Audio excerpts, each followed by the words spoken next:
যে দেশের পতাকা নিয়ে ঘুরছে ওই দেশ জানেও না মনে হয় যে এই দেশে এই আমার সাপোর্টার আছে। আর যে যুব সমাজ তাদের জীবনের উদ্দেশ্য জানে না তাদের পক্ষেই সম্ভব এইসব মেসি, আর্জেন্টিনা, ব্রাজিল এইসব নিয়ে ব্যস্ত থাকা। যারা নিজেদের জীবনের উদ্দেশ্য জানে তাদের জন্য কোশ্চিনকালেও এখানে সময় নষ্ট করা সম্ভব না। দুনিয়ার জীবনটা কি খেলতামাশা? দুনিয়ার জীবনটা কি খেলতামাশার জন্যে? আল্লাহ পাক যে হায়াতটা দিয়েছেন, ধরেন 50, 60 বা 100 বছর, এই হায়াতটা কে দিয়েছেন? এই সময়টার মালিক কে? তাহলে আল্লাহ যদি সময়ের মালিক হয়, আমি কেন সময় 1 ঘন্টা অপচয় করব ওখানে বসে বসে? এই সময়টাকে আমার নাকি? সময়টা আমার বাপের নাকি? সময়টা কার? আল্লাহ। আল্লাহর দেওয়ার সময় আমি টিভি সেটের সামনে বসে বসে 1.5 ঘন্টা নষ্ট করে ফেললাম। আল্লাহ পাক বলছেন, হে মুমিনগণ, কারা মুমিন? উত্তর আছে হাদিসে জিবরিলের মধ্যে। জিবরাইল আলাইহিস সালাম মানুষের রূপ ধরে মসজিদ নববীর মধ্যে আসলেন এবং সাহাবীদের সামনেই আসলেন। সাহাবীদের সামনে মানুষের রূপ ধরে জিবরাইল আলাইহিস সালাম এই একবারই এসেছেন, ইতিহাসে একবার। এসে নবী সাল্লাল্লাহু আলাইহি ওয়াসাল্লামকে জিজ্ঞাসা করছেন 4টা প্রশ্ন। কয়টা প্রশ্ন? 4টা। 1 নম্বর জিজ্ঞাসা করছেন, ইয়া মুহাম্মদ, বলবেন সাল্লাল্লাহু আলাইহি ওয়াসাল্লাম, হে মুহাম্মদ সাল্লাল্লাহু আলাইহি ওয়াসাল্লাম, আখবিরনি আনিল ইসলাম, আমাকে ইসলাম সম্পর্কে বলুন। নবী সাল্লাল্লাহু আলাইহি ওয়াসাল্লাম বলছেন, ইসলাম হচ্ছে আন তাশহাদা আল্লা ইলাহা ইল্লাল্লাহ ওয়া আন্না মুহাম্মাদান আবদুহু ওয়া রাসূলুহু। ইসলাম হচ্ছে এই সাক্ষ্য দেয়া যে আল্লাহ ছাড়া কোনো ইলাহ নেই এবং মুহাম্মদ সাল্লাল্লাহু আলাইহি ওয়াসাল্লাম আল্লাহর বান্দা এবং রাসূল। এটা হলো প্রথম, অর্থাৎ কালিমা লা ইলাহা ইল্লাল্লাহ। এর অর্থ হচ্ছে আল্লাহ ছাড়া আমি কারো বিধান মানতে পারবো না। কথা কি বোঝা যায়? আল্লাহ ছাড়া আমি কারো দাসত্ব করব না। আল্লাহ ছাড়া কেউ আমার রব নয়, কেউ আমার রিজিক দাতা নয়, কেউ আমার জীবন দাতা নয়, কেউ আমার মৃত্যু দাতা নয়, এমনকি আল্লাহ ছাড়া বিধান দেওয়ার মালিকও কেউ না।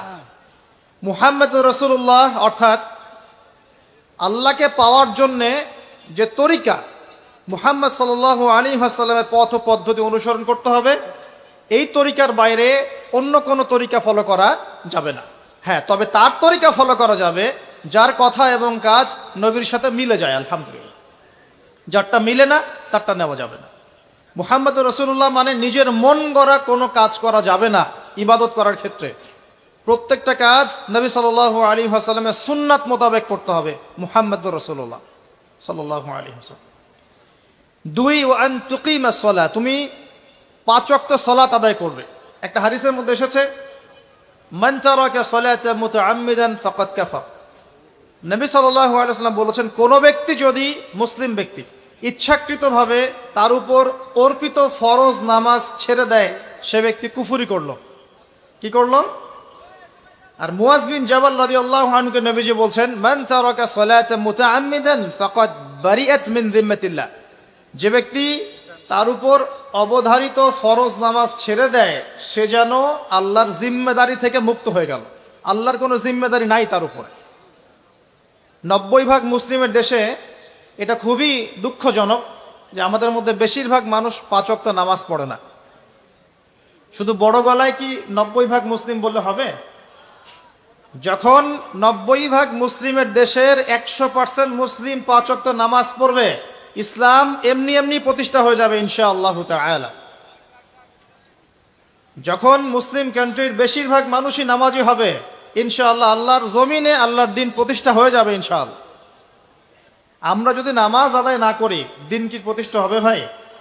আমরা তো আমাদের দেহের উপরেই দিনটা প্রতিষ্ঠা করতে পারলাম না।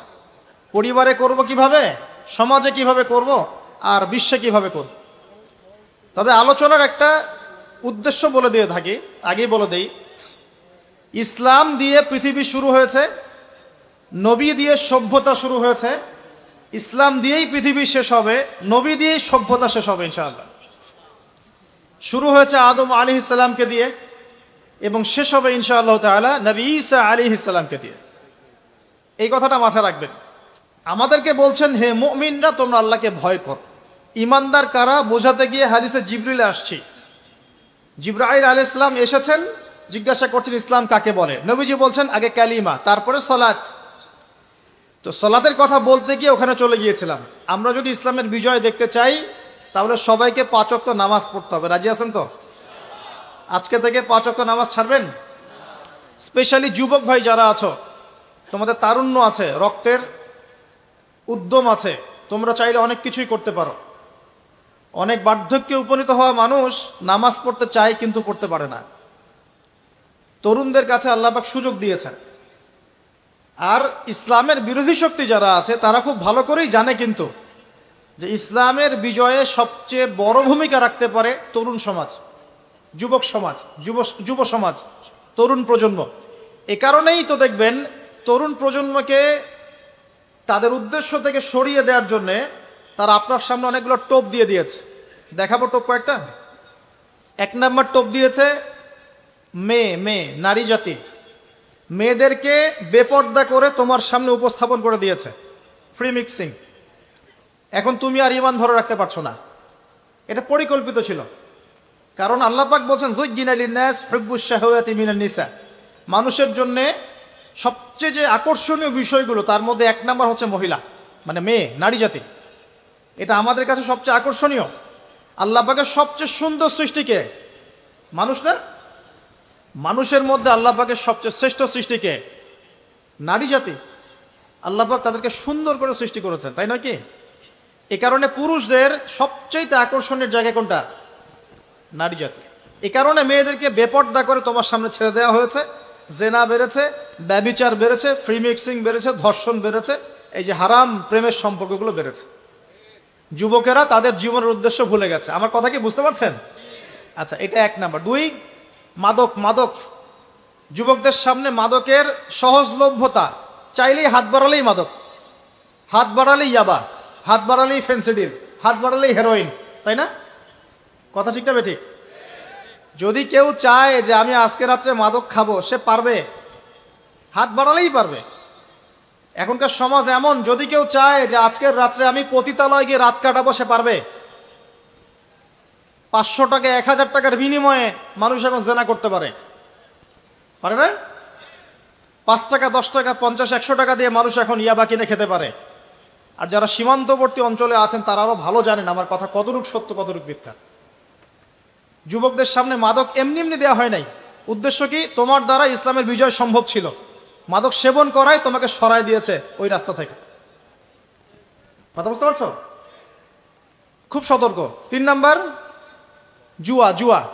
তোমার সামনে জুয়া দিয়ে দিয়েছে। জুয়া, ফুটবল বিশ্বকাপ হইলে জুয়া, IPL হইলে জুয়া, BPL হইলে জুয়া, ফুটবল ফিফা হইলে জুয়া। জুয়া খেলে না মানুষ। আর যে যুব সমাজ তাদের জীবনের উদ্দেশ্য জানে না, তাদের পক্ষেই সম্ভব এইসব মেসি, আর্জেন্টিনা, ব্রাজিল এইসব নিয়ে ব্যস্ত থাকা। যারা নিজেদের জীবনের উদ্দেশ্য জানে তাদের জন্য কোশ্চিন কালেও এখানে সময় নষ্ট করা সম্ভব না। দুনিয়ার জীবনটা কি খেলতামাশা? দুনিয়ার জীবনটা কি খেলতামাশার জন্যে? আল্লাহ পাক যে হায়াতটা দিয়েছেন, ধরেন 50, 60 বা 100 বছর, এই হায়াতটা কে দিয়েছেন? এই সময়টার মালিক কে? তাহলে আল্লাহ যদি সময়ের মালিক হয়, আমি কেন সময় 1 ঘন্টা অপচয় করবো ওখানে বসে বসে? এই সময়টাকে আমার নাকি? সময়টা আমার বাপের নাকি? সময়টা কার?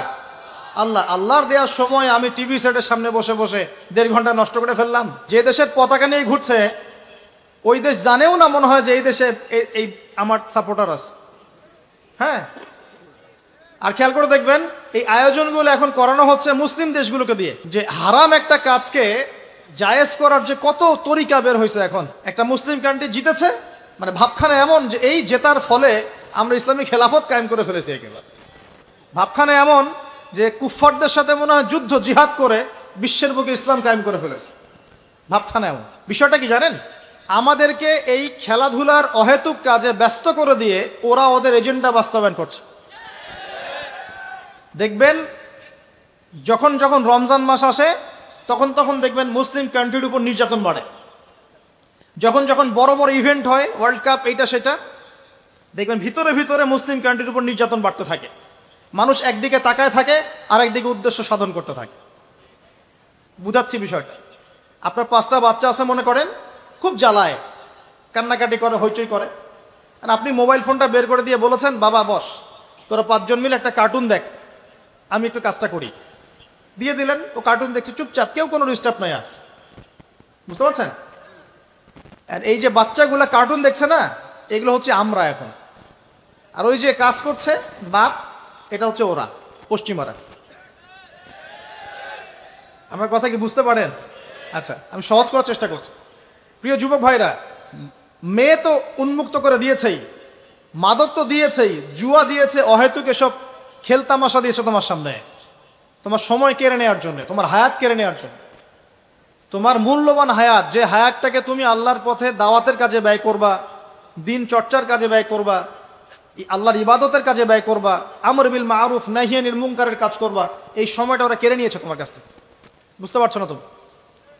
আবার নেশা দিয়ে তোমার ভিতরটা নষ্ট করে ফেলেছে, জেনা দিয়ে তোমার অন্তরের নূর নষ্ট করে দিয়েছে, ফ্রি মিক্সিং দিয়ে জেনা এবং তোমার যে পবিত্রতা, চারিত্রিক পবিত্রতা নষ্ট করে দিয়েছে। যদি একটা মুসলিম রাষ্ট্রের মধ্যে দুর্নীতি না থাকতো না, মুসলিম রাষ্ট্র বিশ্বকে নেতৃত্ব দিত ইনশাআল্লাহ।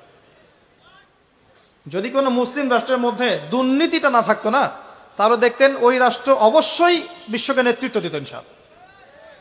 এমন অনেক অমুসলিম রাষ্ট্র আছে যেগুলো অমুসলিম হওয়া সত্ত্বেও ওদের মধ্যে কোনো দুর্নীতি নাই। আল্লাহ পাক আমাদের সবাইকে পরিপূর্ণ মুসলমান হওয়ার তৌফিক দান করুন। দেখেন, আল্লাহ পাক বলেছেন, উদখুলু ফিস সিলমি কাফা, তোমরা পরিপূর্ণরূপে ইসলামে প্রবেশ করো। এখন আমি যদি নামাজও পড়ি, আবার ঘুষও খাই, এদিকে রোজাও রাখি, আবার সুদও খাই, আবার এদিকে আমি হজমরাও করি, অন্যের সম্পদ আত্মসাৎ করি, মাপে কমও দেই, মজুদদারি করি ইত্যাদি, আমি কি পরিপূর্ণ মুসলিম? আমি কি উদখুলু ফিস সিলমি কাফার উপর আমল করতে পেরেছি? আর আল্লাহ পাক এখানে বলছেন, ওয়ালা তামুতুন্না ইল্লা ওয়া আনতুম মুসলিমুন, পরিপূর্ণ মুসলমান না হয়ে তোমরা মৃত্যু বরণই করিও না, করলেই সমস্যা। পরিপূর্ণ মুসলমান না হয়ে মারা গেলেই সমস্যা। কি সমস্যা? ওই যে আল্লাহ পাক বলবেন, মান রব্বুক, বলবে লা আদরি, আমি তো জানি না, কারণ পরিপূর্ণ মুসলমান হয়নি তো, আল্লাহর সাথে শিরিক করেছে। আল্লাহ পাক বলবেন, মা দীনুক, বলবে লা আদরি, আমি জানি না। মা দীনুক উত্তর কেমন করে দিতে পারবে? ইসলামের কিছু অংশ মানে, কিছু অংশ মানে না। ইসলামের কিছু অংশ মানে, নামাজ, রোজা, হজ, যাকাত, তাসবিহ, তাহলিল সবই মানে, কিন্তু সুদ ছাড়তে হবে, ঘুষ ছাড়তে হবে, জেনা করা যাবে না, মদ খাওয়া যাবে না, দুর্নীতি করা যাবে না, মানে না। তাহলে মা দীনুক কি উত্তর দিবে? মান নবিয়ুক, কে নবী? উত্তর কিভাবে সম্ভব? নবীর সুন্নতি তো নাই গায়ের উপরে, চেহারায় নাই, কাপড়ে নাই, চলাফেরায় নাই, ওঠা বসায় নাই, ইবাদতে থাকলেও অর্থনীতির মধ্যে নাই, অর্থনীতির মধ্যে থাকলেও সংস্কৃতির মধ্যে নাই, সংস্কৃতিতে থাকলেও সমাজে নাই। তো নবীর সুন্নত কি খালি ঘরে তসবিহ টেপার মধ্যেই? মানে আমরা খালি সুবহানাল্লাহ সুবহানাল্লাহ পড়বো, এটাই সুন্নত? দাড়ি ছেড়ে দিব, এটাই খালি সুন্নত? টাকনোর উপরে কাপড় পরবো, এটাই কি খালি সুন্নত? সমাজের মধ্যে সুন্নত নাই, অর্থনীতির মধ্যে সুন্নত নাই, ব্যবসা বাণিজ্যের সুন্নত নাই, চাকরি বাকরিতে সুন্নত নাই, পরিবারের সুন্নত নাই, সংস্কৃতির মধ্যে সুন্নত নাই, আর রাষ্ট্রের কথা বললাম না, ওটা বাদ দেন। প্রিয় ভাইয়েরা, যুবক ভাইদের কথা বলে আমি সামনে যাব। এক নাম্বার কি বলেছি? তোমরা সতর্ক থাকবে মেয়ে থেকে। কি থেকে? মেয়ে থেকে 100 হাত দূরে। 100 হাত মানে আমি বলি, পরামর্শ দেই, আমি তোমাদের ভাইয়ের মতো, ছোট হই আর বড় হই। আর আমাকে এইসব আল্লামা শায়েক এইসব বলার দরকার নাই। আমি একদম তালেবে ইলম। এখানে বড় বড় অনেক আলেম ওলামায়ে কেরাম আছেন, আমি খুব বিব্রত বোধ করছি কথা বলতে। আমি জানি যে হকপন্থী ওলামায়ে কেরাম যারা, তারা আমাদের মতো অনলাইনেও আসেন না, এই ফেসবুক ইউটিউবে ভিডিও পাবেন না, এমনও আলেম বাংলাদেশে আছেন জানেন, যারা বহু আলেম তৈরি করছেন, মাদ্রাসা খেদমত করছেন। তো তাদের সামনে আমাদেরকে যখন এইভাবে টাইটেল দেন, লজ্জা লাগে, বিব্রত বোধ করি। পবিত্র কোরআনের বিশুদ্ধ তেলাওয়াত শিখতেই হবে, এবং প্রত্যেক দিন চেষ্টা করবেন 1 পৃষ্ঠা 2 পৃষ্ঠা, আধা পারা 1 পারা করে তেলাওয়াত করার জন্য। তেলাওয়াতের কোনো বিকল্প নাই, প্রত্যেক হরফে 10 নেকি পাবেন ইনশাআল্লাহ।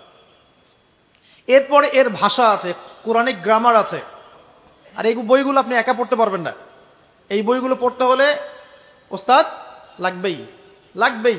এক একটা বই 2 বছর করে পড়তে হইতে পারে, পড়তে হবে। যদি আপনি কোরআন জানতে চান, বুঝতে চান, পড়তে হবেই। আর যদি মনে করেন না আমার এত জানা বোঝার দরকার নাই, সেটা আলাদা বিষয়, তখন আপনি ওলামায়ে কেরামের কাছে গিয়ে জিজ্ঞাসা করে মাসআলা নিয়ে নেবেন। এখানে একটা কথা বলে দিই, এখন আবার একটা নতুন আমি ফিতনাই বলবো বের হয়েছে, যে আলেম ওলামার প্রয়োজন নাই, কোরআন হাদিস বাসায় পড়বা, নিজে একা একাই মুস্তাহিদ হয়ে যাবা।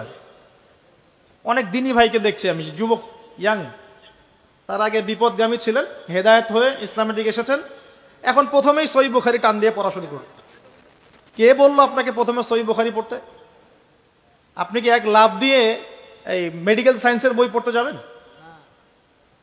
এত কঠিন কঠিন বই আগে কেন? এই বইগুলো পড়তে ওলামায়ে কেরামে 15-20 বছর সময় লাগে। 15-20 বছর সময় লাগে। 15 বছর বেশি বলে ফেলছে মনে হয়। আমাদের মতো হলে 20 বছর লাগবে। কঠিন বই আগে না, আগে সহজ বইগুলো পড়তে হতো। তো ভাবখানা তখন দেখা যায় এমন, কয়েকটা হাদিসের কিতাব পড়ে, কোরআনের কিছু অনুবাদ পড়ে, আলেম ওলামার আর দরকার নাই, কোনো মাযহাবেরও দরকার নাই, আমি নিজে একাই মুস্তাহিদ। একটা সমাজের মধ্যে মুস্তাহিদ মানুষের সংখ্যা কতজন থাকে? অল্প কিছু। বেশিরভাগ মানুষই তো অন্ধ অনুকরণ তাকলিদ করতে হবে তাকে। তখন এই যে আপনি আমার কাছ থেকে মাসআলাটা জানলেন, এই মাসআলা জেনে নেওয়াটা কি আপনার জন্য উচিত না অনুচিত? আপনার এই মাসআলা জেনে নেওয়াটা কি উচিত না অনুচিত? এই মাসআলা আমার কাছে বা আলেমের কাছে না জানলে কিভাবে শিখবেন আপনি? শেখার জন্য আপনাকে আসতে হবে না? এটাই মাযহাব, এটাই মাযহাব। এখানে বিভ্রান্তির কোনো সুযোগ নাই যে আমি এগুলা মানি না, আমি খালি বইপত্র একা একা পড়বো, আলেম হয়ে যাবে, সম্ভব না। যখন আমরা কলেজে পড়তাম অনেক সময় মনে হতো যে হয়তো বা সম্ভব, যখন পড়া শুরু করেছি তখন দেখছি যে না, এই সমুদ্রে ডুব দেওয়া কেবল শুরু, এর তলানেই খুঁজে বের করতে 100 বছর লাগবে মনে হয়, আল্লাহ ভালো জানেন। আল্লাহু আকবার। দিনের জ্ঞান তো বেশি। আলী রাদিয়াল্লাহু আনহু একটা কথা বলে দিয়ে সামনে যাচ্ছি। আলী রাদিয়াল্লাহু আনহু শেষ বয়সে বলছেন, তাকে প্রশ্ন করা হচ্ছে যে আপনার কি কোনো দুঃখ আছে জীবনে? আলী রাদিয়াল্লাহু আনহু বলছেন যে আমি শুরু থেকে নবী সাল্লাল্লাহু আলাইহি ওয়াসাল্লামের পাশে ছিলাম, আমার দুঃখ নাই, তবে একটা মনের কষ্ট। কি? আমি যে জ্ঞানগুলো শিখেছি নবীর কাছ থেকে সাল্লাল্লাহু আলাইহি ওয়াসাল্লাম, সেই জ্ঞান বিতরণ করার জন্য কোনো পাত্র খুঁজে পেলাম না। কি গভীর কথা! যে জ্ঞান শিখেছি এটা বিতরণ করার পাত্রই খুঁজে পেলাম না। তাহলে পাত্র, আমরা তো পাত্র, জ্ঞান বিতরণ করবেন ওলামায়ে কেরাম। পাত্র আমরা যদি পরিষ্কার না হই, জ্ঞান কিভাবে পাবেন? সম্ভব? সম্ভব না। আরেকটা বিষয় বলে দেই, যখন আপনি জ্ঞানের চর্চায় মাঠে নামবেন, আল্লাহ পাক আপনার সম্মানার্থে ফেরেশতার পাখা আপনার পায়ের নিচে বিছিয়ে দিবেন ইনশাআল্লাহ। আর যখন আপনি জ্ঞান চর্চা করে আলেম হবেন ইনশাআল্লাহ তাআলা, আপনার জন্যে আসমান জমিনের সমস্ত মাখলুক, এমনকি সমুদ্রের নিচের মাছ, গর্তের ভিতরের পিপিলিকা, সবাই আল্লাহর কাছে আপনার জন্য ইস্তেগফার করবে ইনশাআল্লাহ। একটা হাদিসে নবীজি বলেছেন যে আকাশের চাঁদটাকে তোমরা যেমন দেখো উজ্জ্বল অন্য নক্ষত্রগুলোর তুলনায়, ঠিক তেমনি সাধারণ মানুষের উপরে একজন আলেমের মর্যাদা এমন। তো প্রিয় ভাইয়েরা, যুবক ভাইদেরকে বলছি, স্পেশালি আজকের লেকচারটা স্পেশালি তোমাদের জন্যই, যে এই ফাঁদগুলো থেকে বেঁচে থাকবে এবং এলেম অর্জন করবে। এলেম অর্জনের কোনো বিকল্প নাই, এবং এলেম অর্জনের জন্য সিলেবাস লাগবে। আর অনেক বইপত্র একা একা পড়তে পারবে না, আলেম ওলামাদের সংস্পর্শ লাগবেই, অন্যথায় পারবে না। এর পাশাপাশি আপনি সিরাতের বই পড়বেন, ইতিহাস পড়বেন, ইসলামিক অর্থনীতি পড়বেন, হ্যাঁ, ভূরাজনৈতিক প্রেক্ষাপটের বইগুলো পড়বেন, এগুলো ঠিক আছে। এবং জেনারেল লাইনে যেখানে পড়াশোনা করছেন, এই পড়াশোনাও কন্টিনিউ করবেন, এবং আপনার প্রতিভা দিয়ে আপনার জায়গা থেকেই ইসলামের খেদমত করবেন ইনশাআল্লাহ তাআলা। পারা যাবে না? আল্লাহ তৌফিক দান করুন। যুবক ভাইদের সামনে এই ফাঁদ। কেন ফাঁদ? কারণ যুবক ভাইরা যদি জীবনের উদ্দেশ্য জেনে ফেলে এবং ইসলাম প্রতিষ্ঠার কাজে আত্মনিয়োগ করে, তাহলে কুফফার শক্তি পালানোর জায়গা খুঁজে পাবে না ইনশাআল্লাহ। প্রিয় ভাইরা, আল্লাহ রাব্বুল আলামিন বলছেন মুমিনদেরকে, হে মুমিনরা, তোমরা আল্লাহকে ভয় করো। দেখুন, 6টা পিলারে বিশ্বাস না করা পর্যন্ত কেউ মুমিন হয় না। কয়টা পিলার? 1 নাম্বার হচ্ছে আল্লাহর প্রতি বিশ্বাস। 1 নাম্বার আল্লাহর প্রতি বিশ্বাস। 2 ফেরেশতা মণ্ডলীর প্রতি বিশ্বাস। 3 আসমানি কিতাব সমূহে বিশ্বাস। 4 নবী রসুলগণের প্রতি বিশ্বাস। 5 পরকালের প্রতি বিশ্বাস। এবং 6 তাকদীরের ভালো মন্দের প্রতি বিশ্বাস। এই 6টা পিলারকে মনে বিশ্বাস করতে হয়, মুখে স্বীকৃতি দেওয়া লাগে, এবং কাজেও বাস্তবায়ন করতে হয়। তারপর আপনি মুমিন হবেন ইনশাআল্লাহ। আল্লাহ পাক বলছেন আমাদেরকে, এই মুমিনদেরকে, তোমরা আল্লাহকে ভয় করো, ভয় করার মতো ভয় করো। এটার ব্যাখ্যা কি? ভয় করা মানে কি? শুধু নেক আমল করা মানেই আল্লাহকে ভয় করা নয়। আল্লাহ পাকের যত নিষেধ আছে, এই নিষেধগুলো ছেড়ে দেওয়ার নাম হলো আল্লাহকে ভয় করা।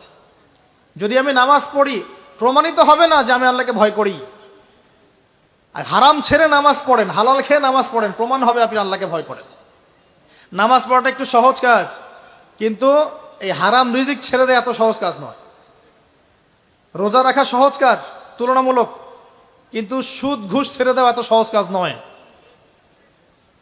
তাসবিহ তাহলিল করা সহজ কাজ, কোরআন তেলাওয়াত করাও সহজ কাজ তুলনামূলক, কিন্তু ওই বোনের সম্পত্তি তাকে ফিরিয়ে দেওয়া এত সহজ নয়। অন্য মুসলিম ভাইয়ের মান সম্মান রক্ষা করা তো সহজ নয়। পরিবারে পর্দা এবং নামাজ কায়েম করা তো সহজ নয়। এবং এই সুদ ঘুষ দুর্নীতি অন্যের সম্পদ আত্মসাৎ থেকে বের হয়ে আসা এত সহজ নয়। তাকওয়া মানে কি? পরিপূর্ণরূপে ইসলামে প্রবেশ করা, আল্লাহ পাকের যাবতীয় হুকুম আহকাম মেনে চলা, আদেশও এবং নিষেধও। আল্লাহ পাক বলছেন শেষে, ওয়ালা তামুতুন্না ইল্লা ওয়া আনতুম মুসলিমুন। একজন নবীর কথা খালি বলবো, বিশৃঙ্খলা করে না, একটু ধৈর্যের সাথে বসেন। আমরা খুব লম্বা আলোচনা করব না, একটু বসেন, শেষ করে দিচ্ছি আস্তে আস্তে। আর যদি কারো কোনো প্রশ্ন থেকে থাকে এভাবে চিরকুট আকারে আমাদের এখানে দিতে পারেন ইনশাআল্লাহ। মুসলিম না হয়ে মৃত্যুবরণ করো না। আল্লাহ পাকের কালাম পবিত্র কোরআনের মধ্যে সূরা হজ নাম একটা সূরা আছে। এখানে আল্লাহ পাক সূরা হজের মধ্যে ইব্রাহিম আলাইহিস সালামের কথা বলছেন যে হুয়া সাম্মাকুমুল মুসলিমিন। ইব্রাহিম আলাইহিস সালাম সেই নবী যিনি তোমাদের নাম মুসলিম দিয়েছেন। কি দিয়েছেন? মুসলিম। আচ্ছা, ইব্রাহিম আলাইহিস সালামের দুইটা ঘটনা বলবো খালি, আমি আপনাকে ইসলাম দেখাচ্ছি কি জিনিস। দেখুন, তার স্ত্রীকে আল্লাহ পাক বলছেন রেখে আসো, হাজেরা আলাইহিস সালামকে রেখে আসো মক্কার কাবা ঘরের কাছে, যেখানে কোনো মানুষ নাই, কোনো খাবার পানি কিচ্ছু নাই, সাথে ছোট সন্তান ইসমাইল। দেখেন, রেখে আসার সময় কিন্তু ইব্রাহিম আলাইহিস সালাম আল্লাহকে বলেন নাই যে আল্লাহ আমি আমার স্ত্রী সন্তানকে ওখানে কেন রেখে আসবো, এর পিছনে যুক্তি কি, এর পিছনে বিজ্ঞান কি, এর পিছনে দর্শন কি জিজ্ঞাসা করেছিলেন? আল্লাহ পাক বলেছেন সামি'না আতা'না। সন্তান বড় হয়েছে, আল্লাহ পাক বলছেন তাকে জবাই করতে হবে। তিনি সন্তানকে গিয়ে বলছেন ইয়া বুনাই ইন্নী আরা ফিল মানামি আন্নী আসবাহুক, আমি স্বপ্নে দেখছি তোমাকে জবাই করছি, ফানজুর মায়াদা তারা, তোমার কি রায় আমাকে বলো। সন্তান বলছে এবার ইয়া আবাতি, হে আমার আব্বা, ইফআল মা তু'মার, আপনাকে যে আদেশ করা হয়েছে সে আদেশ আপনি পালন করেন। সাতাজিদুনি ইনশাআল্লাহু মিনাস সাবিরিন, ইনশাআল্লাহ আপনি আমাকে ধৈর্যশীল পাবেন। কে বলছে এটা? ইসমাইল। ইসমাইলের মধ্যে কি এখনকার তরুণদের জন্য আদর্শ নাই? যে বয়সে ইসমাইল আলাইহিস সালাম বলছেন আব্বা আমাকে জবাই করে দেন, কোনো সমস্যা নাই, ইনশাআল্লাহ আপনি আমাকে ধৈর্যশীল পাবেন, ওই বয়সের আমাদের তরুণ প্রজন্ম টিকটক প্রজন্ম, ওই বয়সে আমাদের তরুণ প্রজন্ম যে কিশোর গ্যাংয়ে যোগ দিয়েছে, জেনা করেছে, মাদক খাচ্ছে, জুয়া খেলছে, এই যে জার্সি গায়ে দিয়ে ঘুরে বেড়াচ্ছে। দেখেন, এই ওয়াজে আসার সময় দেখলাম যে কিছু ছেলে দাঁড়িয়ে আছে ওখানে, কি হচ্ছে ওখানে দাঁড়ায়, বক্তা এখন আসে নাই, সিগারেটের প্যাকেট থেকে সিগারেট বের করে টান দিচ্ছে ওখানে। বক্তা তো এখন আসেন, টান দিয়ে যায়, তারপর বসে। মাদক বলতে কি বোঝো তোমরা? খালি গাঁজা, ইয়াবা, ফেন্সিডিলি মাদক? সিগারেটটা মাদক না? এই জর্দা খাই, এটা কি মাদক না?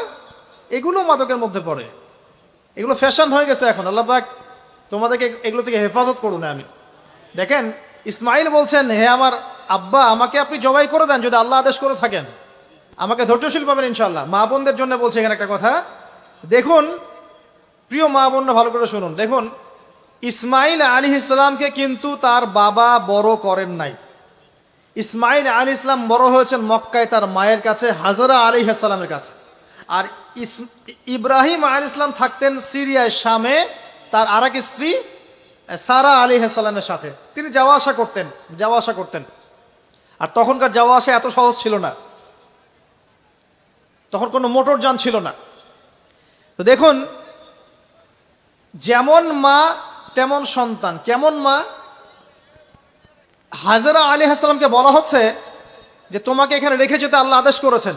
তো হাজরা আলাইহিস সালাম বলছেন এখানে তো কোনো পানিও নাই, কোনো খাবারও নাই, আপনি এখানে আমাদেরকে একা ফেলে যাচ্ছেন ইব্রাহিম আলাইহিস সালাম বলছেন আল্লাহর আদেশ, কিছু করার নাই।